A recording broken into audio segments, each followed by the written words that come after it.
Hola, soy Mauricio José Schwartz y esto es el Rey va Desnudo a fondo. En mayo de 2019, el gobierno mexicano concedió el uso para un homenaje religioso del Palacio de Bellas Artes de la Ciudad de México, un edificio que es considerado centro neurálgico de la cultura en México, desde la música a la literatura, que contiene murales históricos y suele albergar exposiciones plásticas de gran relevancia. Esto ya sería alarmante considerando que México históricamente ha defendido la separación Iglesia-Estado al menos desde mediados del siglo XIX con las leyes de reforma y la Constitución de 1857. Pero la historia de la relación de este país con la religión merece otro episodio de a fondo. El homenaje religioso en cuestión era para el líder de una iglesia poco conocida, llamada popularmente la Luz del Mundo, y cuya denominación completa es Iglesia del Dios Vivo, Columna y Apoyo de la Verdad, la Luz del Mundo.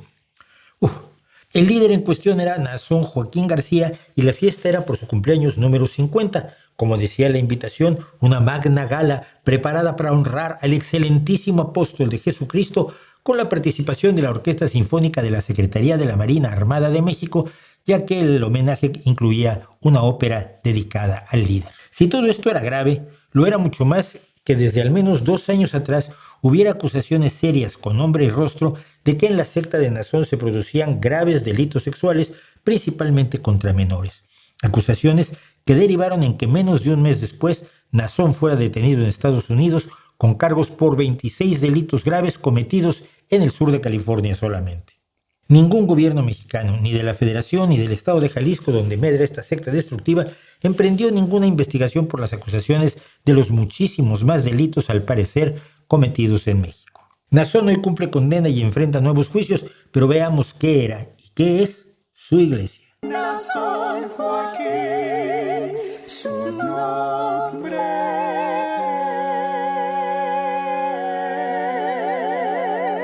La historia de la Luz del Mundo comienza el 6 de abril de 1926, cuando un antiguo combatiente de la Revolución Mexicana y adepto a otra iglesia cristiana marginal, Eusebio Joaquín González, recibió una revelación, ni más ni menos que de Dios mismo, el Dios cristiano, se entiende.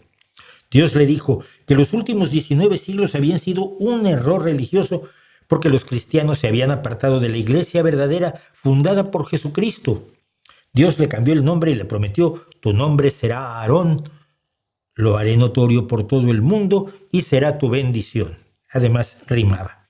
Aquí parecería que Dios no tenía muy clara la historia, porque Jesucristo, si existió como lo cuenta la Biblia, que hay muchas dudas, no fundó ninguna iglesia.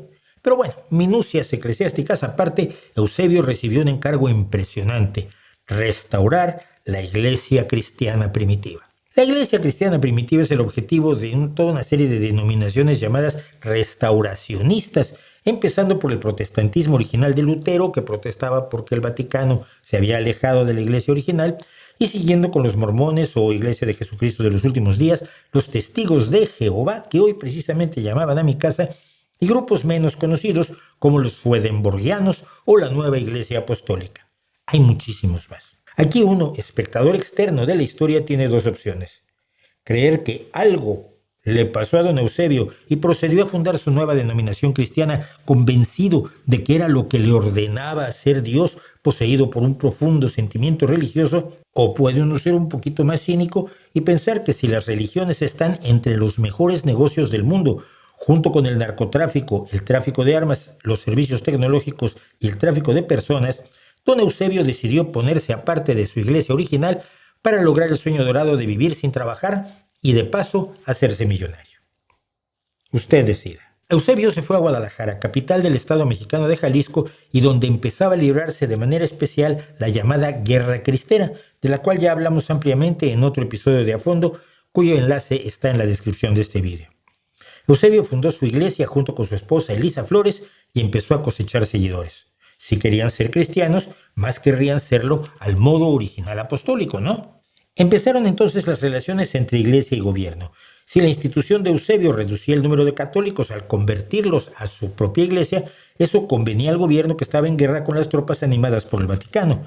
Así que el presidente Plutarco Elías Calles decidió apoyar a varias denominaciones cristianas alternativas por todo el país, sobre todo en el centro, incluida la Luz del Mundo. La iglesia creció así identificada primero con el partido hegemónico de México, el PRI, y empezó a actuar políticamente. Después ya se aliaría al PAN cuando llegó al poder y a Morena cuando llegó al poder. Y es que a diferencia de otras iglesias, la Luz del Mundo fomenta que sus integrantes y fieles participen en política, lo que traería otros problemas en el futuro que ya veremos. Ya en 1942, un grupo que se escindió de Eusebio y formó la Iglesia del Buen Pastor denunció en el diario jalisciense El Occidental que en la Luz del Mundo había malversación de fondos y conductas inmorales del apóstol con las feligresas jóvenes. El 18 de junio de 1943, Dios volvió a hablarle a Eusebio para ordenarle ahora que se bautizara y bautizara a todos sus seguidores en el nombre del Señor Jesucristo y no el de la Trinidad, Padre, Hijo y Espíritu Santo, en la que no cree esta iglesia.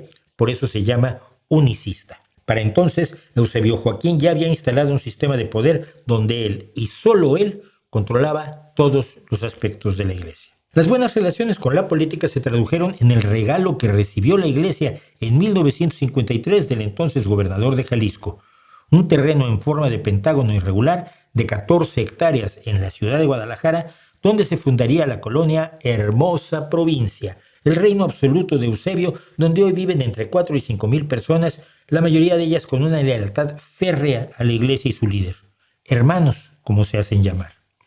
En el centro de la colonia se alza el templo religioso más grande de América Latina, la Iglesia de la Luz del Mundo, con 83 metros de altura y capacidad para 12,000 personas, construido entre 1983 y 1991. Esta disposición se repite en los cientos de templos que tiene la secta, donde los feligreses se mudan alrededor de ellos para crear comunidades lo más homogéneas posible, es decir, solo de hermanos de la iglesia. San Joaquín, su nombre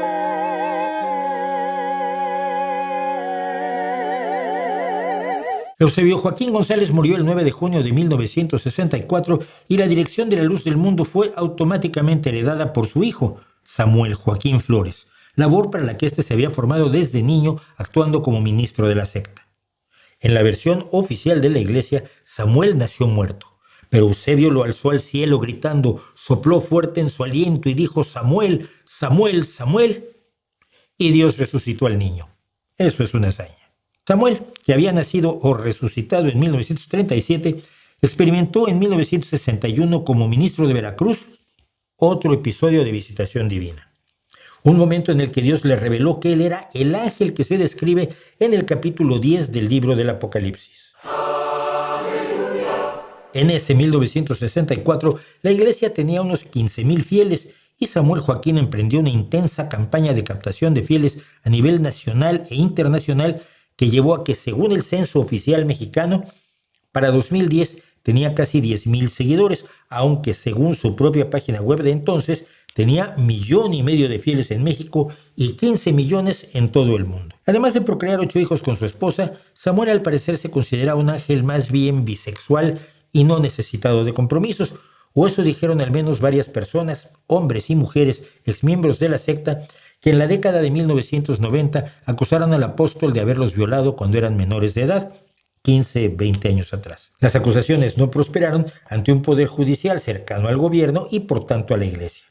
Las respuestas de las autoridades son escandalosas. El procurador de Jalisco dijo que los cargos ya habían prescrito, y la Dirección General de Asuntos Religiosos de la Secretaría de Gobernación de entonces dijo que quizás esas conductas se habían dado en el marco de prácticas o ritos religiosos. Así que devolvió el expediente al procurador de Jalisco, donde el asunto fue olvidado en algún cajón. Además, en 2003 Samuel creó la Universidad de Samán para crear cuadros de todo tipo profesional comprometidos con la iglesia. El hijo del apóstol murió en 2014 y fue sucedido de inmediato por uno de sus 8 hijos, el hoy reo Naasón Joaquín García, quien había nacido en 1969 y, al igual que su padre, se entrenó como ministro de la religión antes de tomar las riendas de toda la iglesia. Además, heredó los títulos de sus 2 ancestros, apóstol de su abuelo y ángel del Apocalipsis, 2 en 1. Bueno, 3 porque Dios también le habló, claro. Según la iglesia, apenas habiendo muerto Samuel, su hijo Naasón estaba orando en busca de consuelo cuando la voz de Dios le dijo: ¿por qué me pides consuelo si tú has de consolar a mi pueblo? Naasón, tú estarás al frente de este grande pueblo. Ahí sí la rima falló bastante. Pero Naasón se vio obligado a hacerse cargo de la opulenta iglesia y sus apetitosos fieles para cumplir con los designios de Dios. La idolatría al líder es incuestionable en la luz del mundo y la iglesia se gestiona a través de consejos de obispos en distintos países, todos nombrados a dedo por el apóstol, un grupo de élite llamado los incondicionales y un gabinete de ministros con distintas tareas dentro de la iglesia. Y como decíamos que la religión es uno de los mejores negocios del mundo, veamos primero cómo funciona el negocio de la luz del mundo antes de hablar de los delitos por los cuales purga condena el apóstol Naasón, nombre que, por cierto, viene del líder de los judíos durante la travesía del desierto en el libro del Éxodo, travesía que fue absolutamente inexistente. Pero no hay prisa, Naasón puede esperarnos, ya que con suerte será liberado en 2036 o mucho después, o incluso quizás nunca. Naasón Joaquín, su nombre.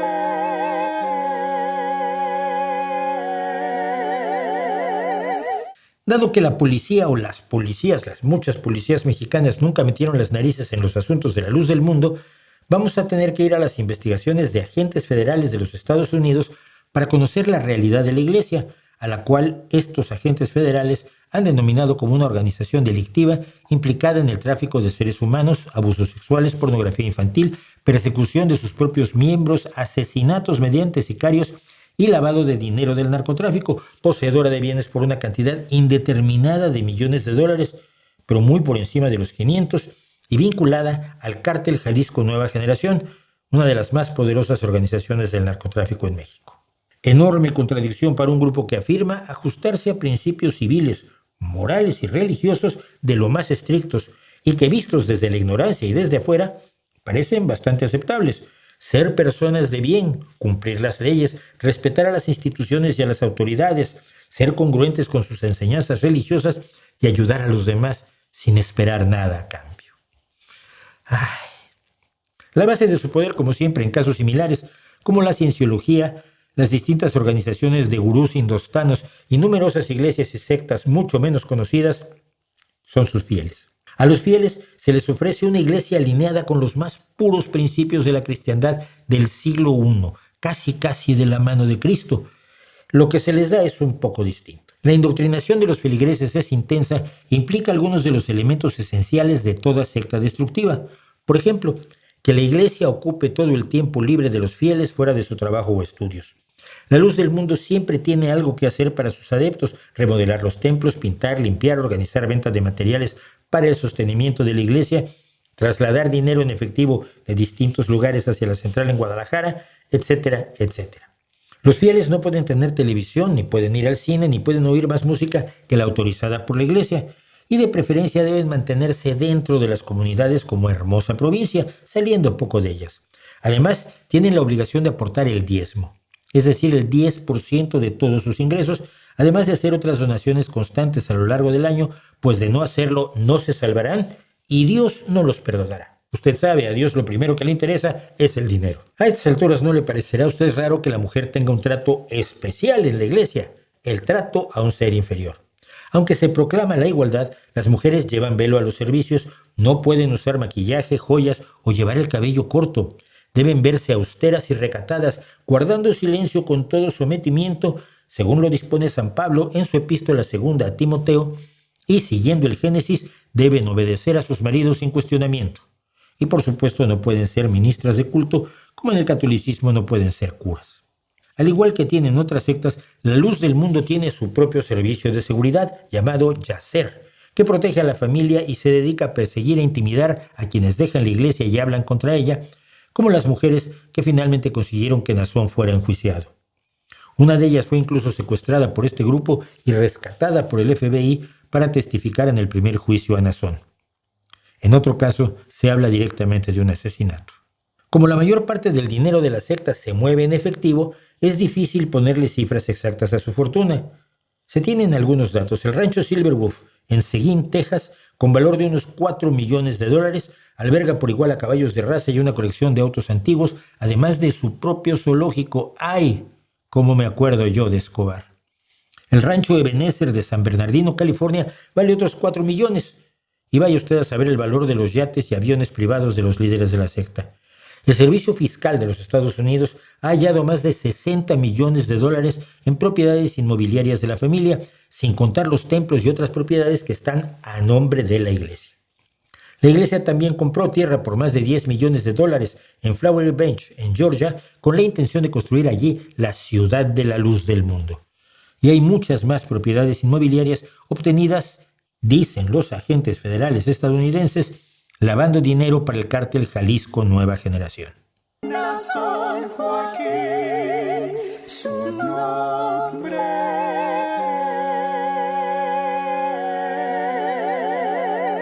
Al comenzar decíamos que era extraño que el gobierno mexicano le alquilara su más importante foro cultural a una iglesia, aunque ésta usara como pretexto que iba a representar una ópera dedicada a glorificar a su líder, Nazón Joaquín García. Pero como vimos también, la iglesia ha hecho enormes esfuerzos por mantener buenas relaciones con el poder político e incluso de integrar a él a sus propios cuadros incondicionales. Como decíamos, del PRI cuando era hegemónico, pasó al PAN cuando era hegemónico y ahora ha pasado a Morena, que es el partido hegemónico en México. Así, la iglesia cuenta con el apoyo del senador Emanuel Reyes Carmona, el diputado federal Fabio Castellanos Polanco y el consejero suplente ante el Instituto Nacional Electoral Hamlet García Almaguer. Todos ellos militantes del partido en el poder Morena, igual que el exsenador Rogelio Israel Zamora Guzmán y su padre Rogelio Zamora Barradas, presidente de la Asociación de Profesionistas y Empresarios de México, una organización que fundó la iglesia para tener un vínculo con las clases medias altas y altas del país. Todos ellos son miembros de la iglesia, igual que los flamantes jueces, ahora que México decidió que se eligiera a los jueces, el USAID Rafael Aguilar, Madian Sinai Menchaca Sierra y Salma Hanay Martínez Macías, mientras que su feligrés Job Daniel Wong es hoy secretario del presidente de la Suprema Corte de Justicia mexicana. Cuando la Unidad de Inteligencia Financiera de México, por alguna extraña razón, intervino varios cientos de millones de pesos de la iglesia, parecía que podía empezar a hacerse justicia. Pero según un audio del apoderado legal de la iglesia en 2021, se decía que el entonces candidato a alcalde de Guadalajara y hoy senador de Morena, Carlos Lomelí, les ofrecía ayuda a cambio de apoyo. Nos van a ayudar desde el gobierno federal, dice el apoderado en este audio filtrado, pero necesitamos apoyar a Morena. Las cuentas congeladas se devolvieron a la iglesia poco después. El poder político de la iglesia ha incluso cancelado la investigación ya no de los negocios de la iglesia, sino decíamos de asesinatos como el de Silvia Orozco en 2020, cometido, se dice, por un miembro del grupo Yacer dentro de la hermosa provincia. Detrás de todo esto están no solo los abusos y violaciones de 3 generaciones de Joaquines, sino la complicidad de toda una organización. Como en el caso de Jeffrey Epstein, cuya novia Ghislaine Maxwell era fundamental para captar y hacer el grooming o seducción con abuso de confianza de las adolescentes que acabarían siendo sus víctimas, o como los cómplices de Marcial Maciel que propiciaron y encubrieron abusos cuando no participaron de ellos durante décadas, así los Joaquín han tenido sus ayudantes y facilitadores. La madre del propio Nazón, Eva García de Joaquín, fue detenida en Los Ángeles a mediados de 2025, acusada de tráfico sexual y conspiración junto con otros miembros de la iglesia, entre otros las mujeres llamadas vestales, que prometían a los adolescentes casi niños que recibirían una bendición especial si atendían los reclamos sexuales de su apóstol, porque hacerlo disminuía las dolencias que padecía. Mismo pretexto que, por cierto, usaba el sucio Marcial Maciel. La historia hizo crisis cuando mujeres que habían sido victimizadas en su adolescencia en Los Ángeles, California, donde la iglesia tiene 2 templos, decidieron presentar cargos. La investigación correspondiente del FBI llevó a que el 4 de junio de 2019, menos de un mes después de ser homenajeado por sus fieles y por numerosos políticos mexicanos con motivo de sus 50 cumpleaños, Nazón aterrizó con su jet privado en el aeropuerto de Los Ángeles y fue de inmediato arrestado, acusado de 26 delitos que había cometido en el condado de Los Ángeles solo entre 2015 y 2018 contra un grupo de chicas adolescentes a las que se les hizo bailar ligeras de ropa, se les tomaron fotos sugerentes y finalmente a 4 de ellas se les convenció de satisfacer al apóstol. Ni uno solo de sus delitos en México estaba en la hoja de cargos, tampoco su depredación económica de sus fieles ni sus relaciones con el crimen organizado. 2 años después, en 2022, cuando iba a empezar el juicio, para evitarse la pena de prisión perpetua con la que estaba claramente amenazado, Nazón Joaquín se declaró culpable de 3 de los 26 delitos que se le imputaban y por ellos fue sentenciado a 16 años y 8 meses en prisión. Esto dejaba sin oportunidad de recibir justicia a otras de sus víctimas, tanto por violación como por tráfico de personas, es decir, por obligarlas a tener relaciones con otros individuos. La historia, por fortuna, no terminó allí. En septiembre de 2025, Naasón fue acusado por un gran jurado de Nueva York de abusos sexuales a menores, producción de pornografía infantil, conspiración con fines de extorsión y tráfico sexual y explotación de menores. Naasón Joaquín, su nombre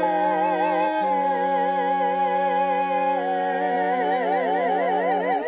La Iglesia niega todos los cargos. Habla de montajes, de complots, de engaños y reafirma sin cesar su lealtad a su encarcelado apóstol, mientras la influencia política y la fortuna de la organización siguen creciendo sin cesar. Para muchos de nosotros parece incomprensible que ante acusaciones firmes de personas que se juegan mucho, incluso la vida, por denunciar las indignidades y agresiones a las que se vieron sometidos cuando eran menores indefensos, la reacción de quienes rodean al acusado sean de apoyo absoluto.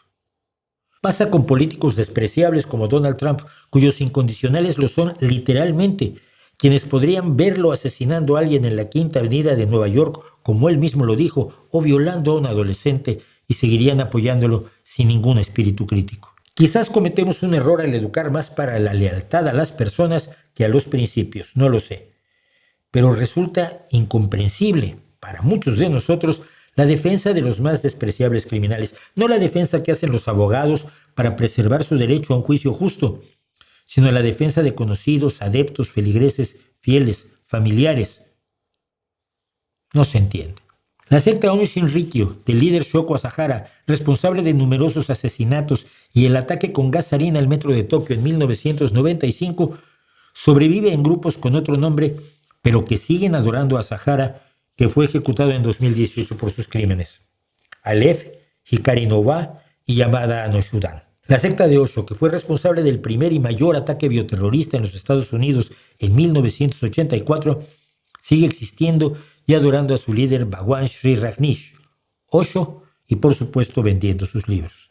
Los legionarios de Cristo siguen operando y el propio Papa Juan Pablo II apenas le impuso al brutal Marcial Maciel la pena de retirarse a orar, sin entregarlo nunca a las autoridades, como no ha hecho el Vaticano con ninguno de los miles de sacerdotes acusados de violación en todo el mundo.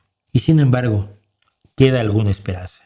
Un ejemplo es Carol Ann Boone, que fue una joven mujer que se enamoró del multiasesino depredador Ted Bundy antes de que fuera detenido, y cuando ya estaba a juicio por decenas de asesinatos, llegó a tener a su hija con él. Carol creyó en la inocencia de Bundy, lo defendió en la prensa, sacó la cara por él y se mantuvo firme hasta que éste se declaró culpable de más de 30 brutales asesinatos y violaciones de jóvenes mujeres como la propia Carol.